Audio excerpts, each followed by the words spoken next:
Most survival games blurred together in a haze of tree chopping and endless crafting menus, creating some sort of an existential dread each time you come and hit the start button on them.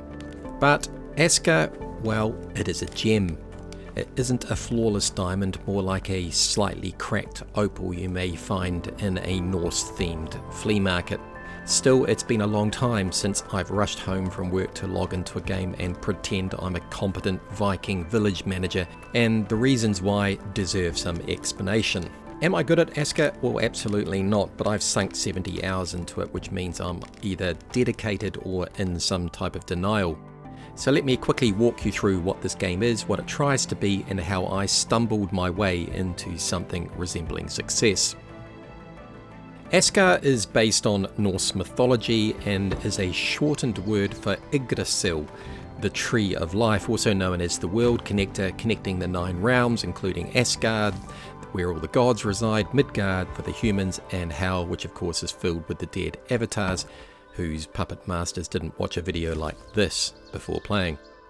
There's no clear end game to Aska, which is either mysterious or somewhat suspicious, and my brain cells, which are few but I'm proud of the ones that I do have picked up on clues that suggest Aska is less about winning and more about slowly becoming obsolete as a player, as your NPCs do everything for you and eventually maybe even better than you.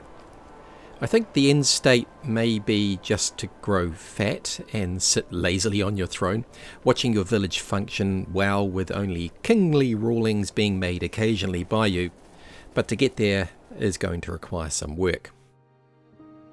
It's a third-person view game with a zoom in and out function when you play, which works really well. My RTX 3070 runs Aska like a dream, unless Thor is having some sort of a fit in the skies like rainstorms, thunderstorms, that type of stuff. And then the FPS does suffer a little. But some setting tweaks fixed that quite quickly. The terrain is lush and not overly done. It is colourful and changes beautifully with the seasons. And the seasons are great, by the way. The trees sway like the models auditioning for a swimsuit commercial, and your clothes flap dramatically in the wind. The graphics are just right and immersive enough that you'll forget you're still wearing itchy cloth clothing filled with holes and that life as a Viking was probably quite miserable, but I guess they had quite different standards then. The UI is clean, intuitive, and doesn't try to reinvent the wheel. Thank Odin for that.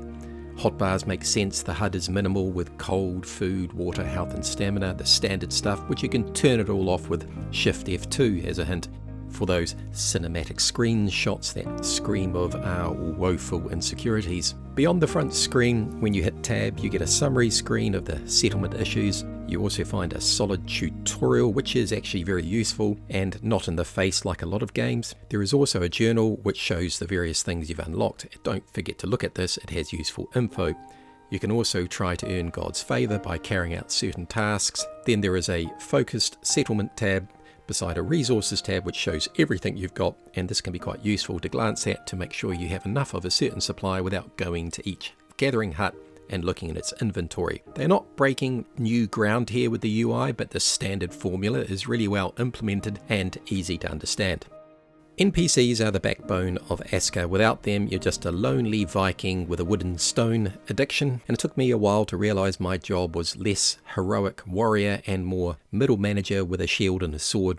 A manager that rules with some sort of a false kindness. The NPCs don't have big personalities, which I found a blessing. You don't want emotional baggage from a guy harvesting your flax. They do have traits though, which gives them some strengths and weaknesses, and assigning them to the proper task is important. Also, when you die, you harvest those poor suckers' souls to respawn. It's somewhat dark, efficient, and oddly satisfying. They're not perfect though, as I would like them to multitask more. Watching them sit down after finishing one job while the village falls apart is a little frustrating. But hey, Vikings had union rules as well, I guess.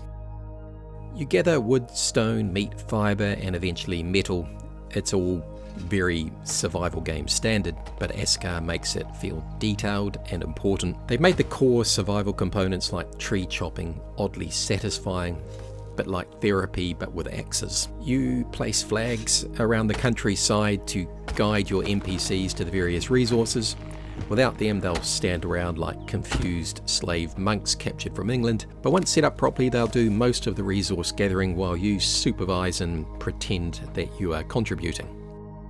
Crafting in Aska is detailed, painfully so at times. If you want a sword, well, be prepared for a multi-step saga involving coal, ore, bellows, hammers, anvils and a cooler. Yes, you heard me right, a cooler.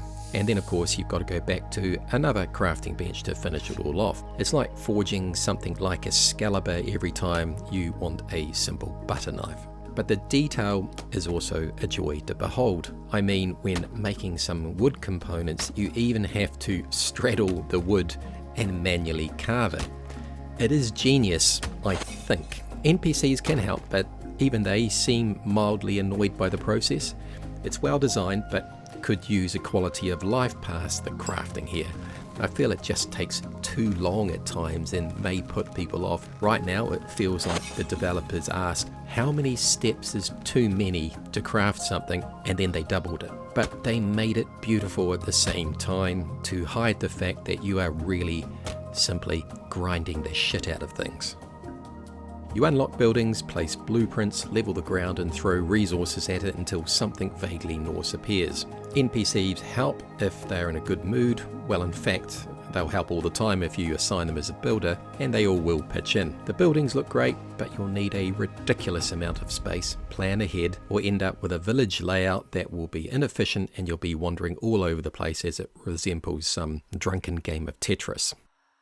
Combat in Aska is straightforward. You wield a single-handed weapon and pair it with a shield to block incoming blows if you want to do that. And you can unleash a wind-up attack for extra damage or opt for two-handed weapons if you prefer that raw power. Bows are basic but functional, featuring a zoom-in mechanic for aiming. Dodging is handled via a roll mechanic which works well and amusingly makes your avatar tumble around like those folks chasing cheese down that hill in England. The combat system often devolves into a slugfest. Using a shield adds a layer of dynamism that helps break up the monotony. Combat exists, it's functional I guess, you swing at things, things swing or bite back. It's not the main draw of the game, but it does get the job done. Think of it as the occasional reminder that you're not just running a Viking daycare. On that note, the bosses I fought are nothing that will write themselves into some new Norse mythology.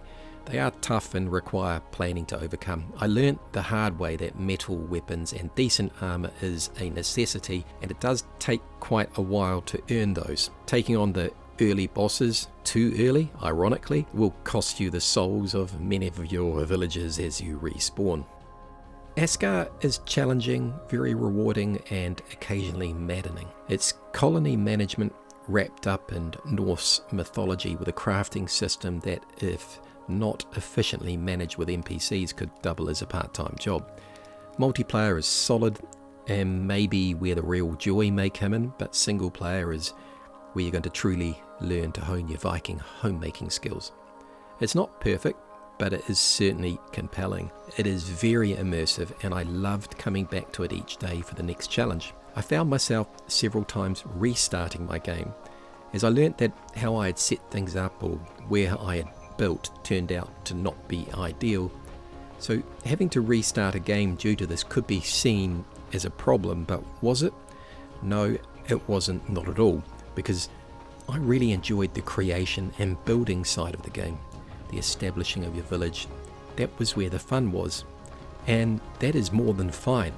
I'd say a good survival game sometimes just doesn't need to be any more than that. If you enjoy survival games and have a high tolerance for at times some logistical chaos and find the process, or I guess in other words the journey of a game, the joy, then Aska might well be your new obsession.